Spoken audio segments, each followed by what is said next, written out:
Doctor साहब, हुकूमत की जानिब से नई आईनी तरमीम लाने की तजवीज़ भी ज़ेर गौर है। इसी हवाले से दीगर जमातों और पीपल्स पार्टी से मुशावरत की जाएगी इस राय के मुताबिक। देखें जी,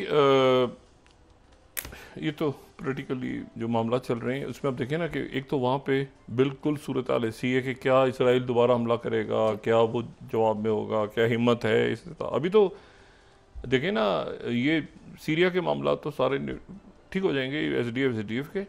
अभी तो इराक खामोश है।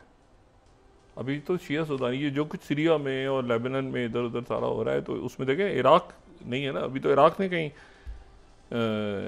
इराक एक्टिव ना हो जाए, ठीक है, ईरान के साथ और बाकी अरब ममालिक के साथ जो भी सारा सिलसिला है। तो इसमें यह है कि अब इसमें प्रेसिडेंट ट्रंप को जल्द फैसला करना है, जल्द फैसला कर रहे हैं कि वो इसको किस शक्ल में फ़लस्तीन की रियासत को आगे वो अनाउंसमेंट करते हैं। दूसरी जो बात है वो ये है कि यूक्रेन के उन्होंने 10 दिन का दे दिया टाइम, तो वो कि 10 दिन के अंदर सीज़ फायर कराओ, वरना जो है वो पता नहीं न्यूक्लियर सबमरीन जो कि न्यूक्लियर नहीं, जो कि एक्चुअली वो उनकी न्यूक्लियर पार्ट से चलने वाला। अच्छा, कल हमारे जो तशरीफ़ लाए हमारी डेलीगेशन, तो मैं इसमें एक भी से बात करूं कि जो ईरान के सदर हैं मसूद पज़ेश्कियान जो हैं, उनकी अहलिया और उनके एक बेटे का इंतकाल हो गया था 1994 में कार एक्सीडेंट में। सही। तो उन्होंने फिर 1994 से अपने 2 बेटों को और अपनी एक साहबजादी को उन्होंने फिर उनको खुद उनकी परवरिश की, ईरान के जो सदर हैं। तो उनकी जो साहबजादी हैं ज़हरा पज़ेश्कियान, वो केमिस्ट्री में मास्टर्स हैं और उनकी पॉलिटिकल एडवाइज़र भी हैं, और साथ ही वो कुरान की तालीमात भी देती हैं, इंग्लिश भी बोलती हैं, अज़रबैजानी भी बोलती हैं, फ़ारसी भी बोलती हैं, बड़ी ज़बरदस्त वो मास्टर्स हैं केमिस्ट्री में। वो उनके साथ थी कल जो हैं वो उनके साथ जो ज़हरा हैं ये, ठीक है, ये उनके साथ जो हैं जो तशरीफ़ ला रही हैं, तो ये ज़हरा पज़ेश्कियान जो हैं ये उनकी साहबजादी हैं और ये उनको पॉलिटिकल एडवाइस भी करती हैं, लेकिन लो प्रोफाइल में रहती हैं। तो मैंने कहा ये सिर्फ बताते थे कि उनकी अहलिया का इंतकाल हो गया, उनकी साहबजादी जो है वो साथ थी। अच्छा, तो ये अब अगले चंद दिनों में एक तो ये है कि ये 27वीं तरमीम वगैरह जब आएगी, मैं तो इसको नहीं ज़्यादा फॉलो कर रहा, लेकिन इसके ऊपर भी बात कर लेंगे।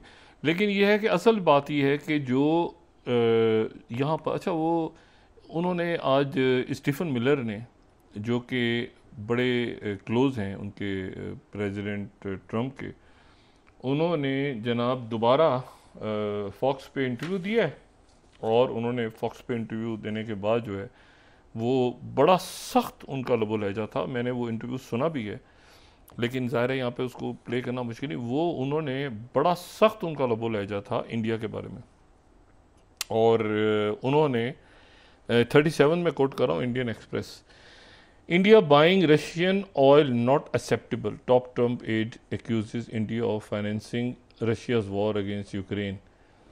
अच्छा, अब ये जो स्टीफन मिलर हैं इन्होंने ये बात की है। अच्छा, ये जो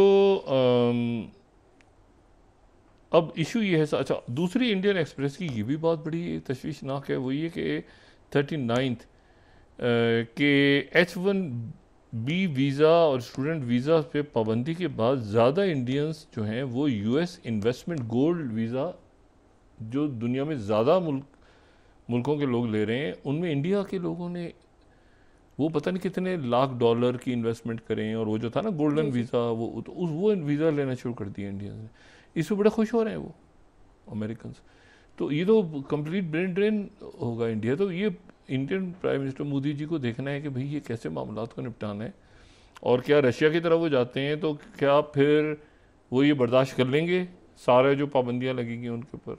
ब्राज़ील तो वो नहीं है, और जाहिर है कि बहुत ज़्यादा उनकी तिजारत है, बहुत ज़्यादा उनके इशूज़ हैं, और स्ट्रेटिजिकली और ये सारे मामलात, और चाइना, और मतलब है कि जो भी खत्ते में हो रहा है, पाकिस्तान ईरान के ताल्लुकात, अफगानिस्तान के ताल्लुकात, सेंट्रल एशिया, मैं कल भी बात कर रहा था कि ये शायद टर्म्स ही ऑब्सलीट हो रही है, वो वेस्ट एशिया कहने शुरू कर दिए बहुत से लोगों ने मिडल ईस्ट की जगह।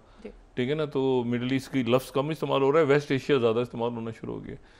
तो इसीलिए जो है अब ये देखना ही है कि स्टीव विटकॉफ यहाँ से बुध के रोज़ उन्होंने पहुँचना है, कल 5 है, वो मशरिक़ वस्ता में ही हैं और तेज़ी के साथ वो इधर ही मुल्कों में घूम रहे हैं।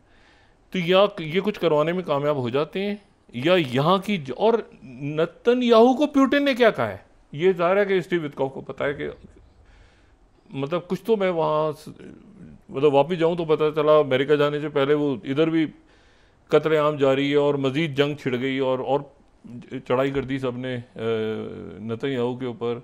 ये अंदर भी असैसिनेशन हो सकती है। मैं आपको बताऊँ नेतन्याहू की जो फौजियों ने बात की है ना आज, ये नेतन्याहू ख़राब सूरत हाल में आ गया। इसमें शिन बैत और सारी मोसाद और सारे लोग हैं। अच्छा, अब इशू ये है तो वो बजाय इसके कि इसराइल को और पूरा इसराइल भी उधर शिफ्ट हो रहे हैं सारे, तो वो एक बंदे को फारिग करके और वो फिर एक बड़ा वहाँ पे तबका ऐसा है वो एसेसिनेट कर सकता है इस वक्त नेतन्याहू को। अच्छा, और दूसरा जो है वो इससे पहले भी तो बहुत सारे उन्होंने खुद ही उनके यहूदियों ने ही मारा है ना अपने प्राइम मिनिस्टर्स को। तो वो जो है वो उधर वो ये भी मुमकिन है कि स्टीव विटकॉफ की तरफ से मैसेज गया हो पुतिन को कि आप एक फ़ोन कर दें ताकि मैं आपके पास आ रहा हूँ तो सीज़ फायर की मैं आगे बात करवाता हूँ ये वो, क्योंकि स्टीव विटकॉफ की बड़ा इंपॉर्टेंट रोल है। वो अगर इस वक्त निकल जाते हैं ना बीच में से तो फिर वो बिल्कुल यहाँ कोई दूसरा बंदा है ही नहीं जो बात करेगा अमेरिका की बिहाफ पे, ना बात करेगा कोई जो है वो पुतिन से, ना कोई बात करेगा अरब वर्ल्ड में, ना कोई मतलब फिर आप समझेंगे ना ओमान में हुतीस तैयार बैठे हैं, लेकिन हुतीस को भी तो डील कर रहे हैं ना वो ओमान में कि तुम अब देखिए ना हुतीस भी ठंडा किया हुआ है। तो ये पूरा का पूरा खित्ता जो है अलाव की तरफ चला जाएगा। बहुत ज़रूरी है कि स्टीव विटकॉफ और प्रेसिडेंट ट्रंप मामलात को आगे जो है वो कोई इसमें वाज़े पॉलिसी करें। और इसमें प्राइम मिनिस्टर मोदी जो हैं, मोदी जी की एक पॉलिसी भी बड़ी वो है कि मोदी जी जो हैं वो रशियन ऑयल लेंगे तो पाबंदियाँ लग जाएंगी, तो क्या वो पाबंदियाँ बर्दाश्त करेंगे, तो क्या उसका कोई फ़ायदा होगा उनको, क्या उनको फ़ायदा होगा? क्या चाइना जो है वो अपने इलाके छोड़ देगा?